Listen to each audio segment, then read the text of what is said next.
All praises, honor, and glory be to the Most High God, Yahweh, Baha Hashem, Hamashayach, Yahushua. Shalom, family, to show brother Prince Malachi, sons of Jacob Tulsa, and we back with a quick exhortation. And we're going to be going into the book of Proverbs once again. I'm going to start at verse 10. It says, "My son, if sinners entice thee, consent thou not." Now that's plain. If you get enticed by sinners to go do evil, to go do something that's contrary to God's commandments, do not consent unto them. Do not go with them. Don't do it. Right? It's simple. Let's go look at this. The book of Proverbs, chapter 13 and 20. The book of Proverbs, chapter 13, verse 20. "He that walketh with wise men shall be wise, but a companion of fools shall be destroyed." So this is a clear indication in the scriptures that the kind of people you associate yourself with has an impact on how your life will turn out. It says here, if you walk with wise men, you will be wise. What comes with being wise? Blessings. Blessings. That encapsulates it. But it says if you are a companion of fools, you will be destroyed. So if you're easily persuaded, easily influenced, and you can sit up there and let somebody talk you into doing something that's against God's commandments, you're going to be destroyed. All right, let's go back to Proverbs chapter 1. You're going to be destroyed if you don't know how to overcome peer pressure, whether you be a man, woman, or child. You cannot allow anyone to persuade you, to convince you, to seduce you, to break God's commandments. That's not what we do through the Spirit. You don't even let nobody coerce you. You don't let nobody force you to break God's commandments. There's plenty of accounts where our righteous forefather chose to die rather than break God's commandments. There's plenty of accounts of that. But long story short, don't let sinners entice thee. If they say, verse 11, "If they say, come with us, let us lay wait for blood. Let us lurk privily for the innocent without cause. Let us swallow them up alive as the grave, and whole as those that go down into the pit. We shall find our precious substance. We shall fill our houses with spoil. Cast in thy lot among us. Let us all have one purse." So they coming with cunning words. They coming with enticing words. You know, hey, we gonna get to the bag. Hey, if we just do this, then we gonna be up and we gonna be on top. Or if we do this, people gonna respect us. That we gonna be popular. We gonna be famous, or whatever the case may be. We gonna have women. Whatever the case may be, somebody might try to persuade you with whatever kind of enticing words they may use, whatever incentive they might try to offer. The Bible commands us to, if sinners entice thee, consent thou not. Consent thou not. You got to be able to resist and understand that the blessings that come with obedience are better than the incentives that come with disobedience. The blessings that come from obeying God are better than the pleasures that sin has to offer. I'm going to say it one more time. The blessings that come with obeying God, with obedience, are better than the pleasures that come with sin. So consent thou not, no matter what they offer, man. It says, verse 15, "My son, walk not thou in the way with them. Refrain thy foot from their path." So don't go with them and don't do what they do. Don't follow in their footsteps. A lot of us grew up in, a lot of us come from a hood background, so to speak. You dig what I'm saying? Or we grew up in the projects, or, you know, however you say that, where you from. You grew up in the projects, the hood, the ghetto, the slums, the boroughs, whatever the case may be, wherever you from. Urban area, right? A lot of us grew up in backgrounds like that, and we seen people, it seemed like they was living good. A lot of the people we seen who had lifestyles that you would want to have. They got it by way of selling drugs. They got it by way of pimping women, or they got it by way of how else do people be? They be doing illegal things, illegal activities, often sinful activities, man. Either selling drugs, prostituting women, robbing, stealing, whatever the case may be, whatever type of activities they do that's contrary to God's commandments. That's a lot of the time the only examples of success that we see close to us, that seem real, that seem attainable. And you, just by course of nature, you seeing that, your whole mind frame is centered around that. In the back of your mind, that's the only way you know how to succeed, because it's all you ever saw, and that's the only realistic route for success that you can envision. So naturally, you're going to end up walking in that path. When push come to shove, you're gonna refer back to what you know. That's why, give me this. When push come to shove, you're gonna be like, you know what? Let me go sell this. Let me go push this. Let me go. Oh, I know this person, they'll do this for me, and it's sin. It's all sin, and it's not gonna work. Let me get this right here. People are known to revert back to their old ways when they don't know what to do. The hell am I looking for, man? Okay, Romans chapter 12. Salakia. Book of Romans chapter 12, verse 1. I beseech you, therefore, brethren, by the mercies of God, that ye present your bodies a living sacrifice, holy, acceptable unto God, which is your reasonable sacrifice. Verse 2, this is the point. And be not conformed to this world, but what? Be ye transformed by the renewing of your mind, that ye may prove what is that good and acceptable and perfect will of God. So your mindset, right? Your mindset has to change. Your core beliefs and your whole perception of reality has to change. You gotta, hey, that's why I say you gotta become a babe.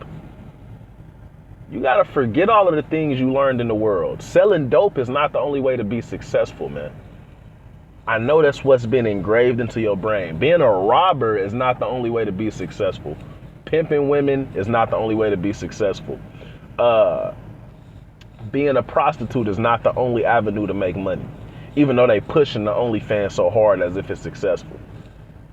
99% of them OnlyFans women ain't making no money for real, but they're not going to tell you that because they want you to go be a whore. They want you to try it, right? They don't want you to turn to the Lord. But, and it's a reason they push this on you so much, because it's slow. The more you see it and you correlate it with money, the more that thought is getting engraved into your mind. So in the back of your head, you always gonna look at it like it's an option. And if push come to shove, you might end up doing it, or going back to selling drugs, or being a robber, or whatever the case may be. This mind control, this mind games. But you need to brainwash yourself with this Bible. You need to transform your mindset with this Bible. You need to be washed by the word. Don't be offended at that word, brainwashed. You need to be washed by the word. You need to cleanse your mind with this word, with these holy scriptures. You need to overcome evil with good in your mind. It's plenty of ways to make money. It's plenty honest jobs you could work. There's plenty of services you could provide for your community instead of going into sin, right? Change your mindset. Established by wickedness, right? This is what a lot of people fail to realize. The book of Proverbs chapter 12 and verse 3. A man shall not be established by wickedness, but the root of the righteous shall not be moved. So you're not gonna be established by wickedness. The Lord is not gonna allow it. I done seen this. I'm 25 years old. I've seen this play out 100 times. I've seen this play out 1,000 times. There's nobody makes it. I'm not gonna say you're not gonna make it big, but it's not gonna last. You're not gonna be established trying to climb up by way of sin and wickedness. None of these celebrities who done sold their soul and went against God's commandments and put on dresses and been at the freak off parties and did homosexual acts. I'm sorry to speak explicitly, but this is the truth of the matter. None of these people are counted blessed or happy. They got the riches of this world and they got no soul, no dignity, no morals to stand on. And they're broken inside. You hear all of these accounts of how they just tormented with demons all the day long. That's why celebrities be acting bugged out. It's not worth it. I'm gonna say it again. The reward for obedience is better than the pleasures that come with sin. The minute of the Lord, we got peace in our hearts, knowing we don't practice in these things, knowing that we in good graces with the Most High, and we performing His will and we doing the things that please Him. We know our reward is sure, and it comes with no evil attached to it. And we know our time is near.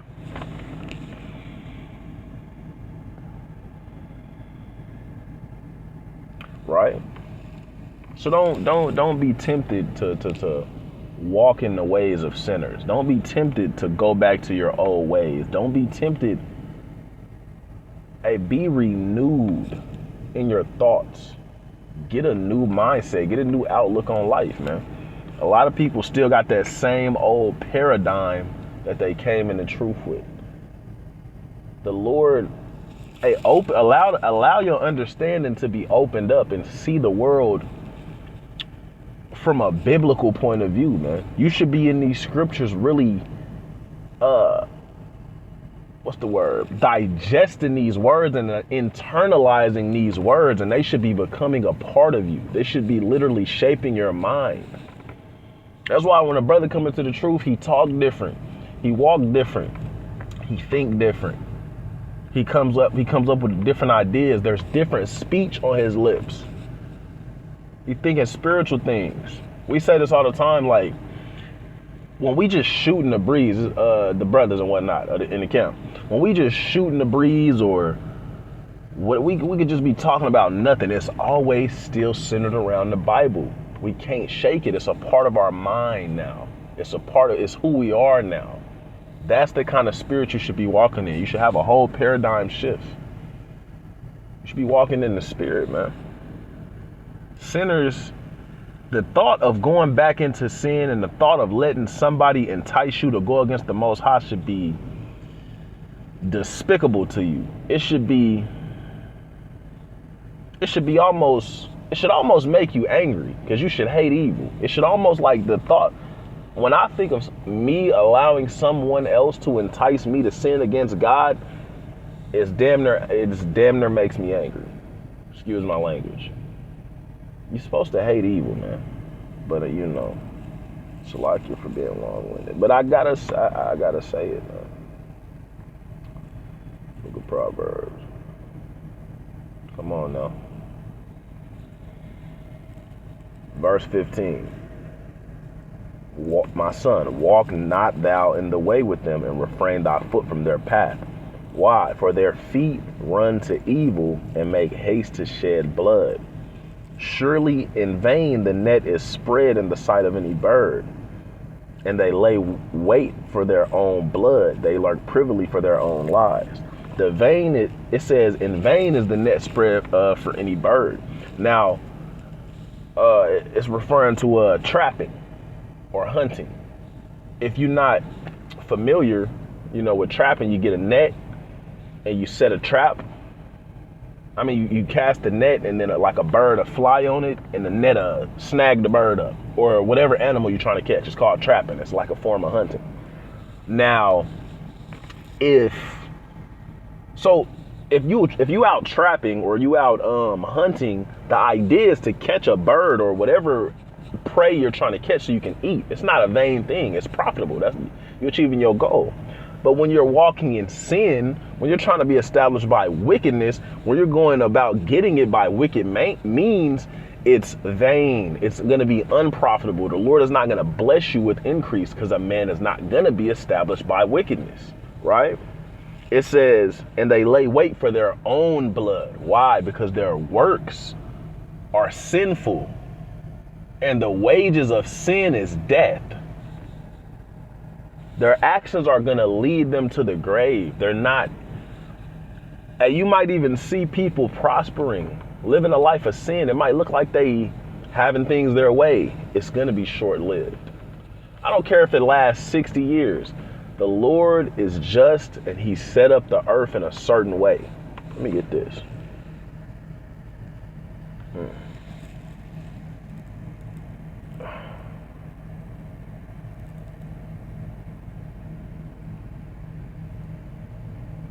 The book of Ecclesiastes chapter 8 and verse 12. Though a sinner do evil 100 times, and his days be prolonged, yet surely I know that it shall be well with them that fear God, which fear before him. But it shall not be well with the wicked, neither shall he prolong his days, which are as a shadow, because he feareth not before God. Even if a man do wickedness for 60 years and he seemed like he been having it his way the whole time, hey, the Lord can get up with him in a single day. The Lord can destroy him in a single moment. And then there's no telling what the Lord got lined up for him on Judgment Day. You don't count a man blessed. Don't nobody get over on the Lord. You can bet that. But what the scriptures say, we know that it shall be well with the righteous. It shall be well with them that fear God. That's for sure. That's what the scriptures say. You can bet on that. So it's a profitable thing to maintain your integrity, even though you see sinners having what looks like prosperity. It's a wise thing for you to maintain your integrity and keep doing the right thing, even though you see sinners having the things you would like to have, living lifestyles that look good to you. It's smarter for you to remain righteous. The Lord got better things in store for you. The Lord has better things in store for those that fear him. Right? But if you lose the faith, if you lose patience, if you get frustrated and let these things get to you, and you decide that you want to go back in the way of sinners, and you're not gonna receive the reward. You're not gonna receive the reward. I'm gonna end off with this.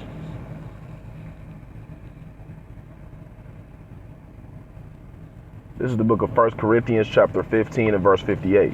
Therefore, my beloved brethren, be ye steadfast, unmovable, always abounding in the work of the Lord. Why? For as much as ye know that your labor is not in vain in the Lord. Right?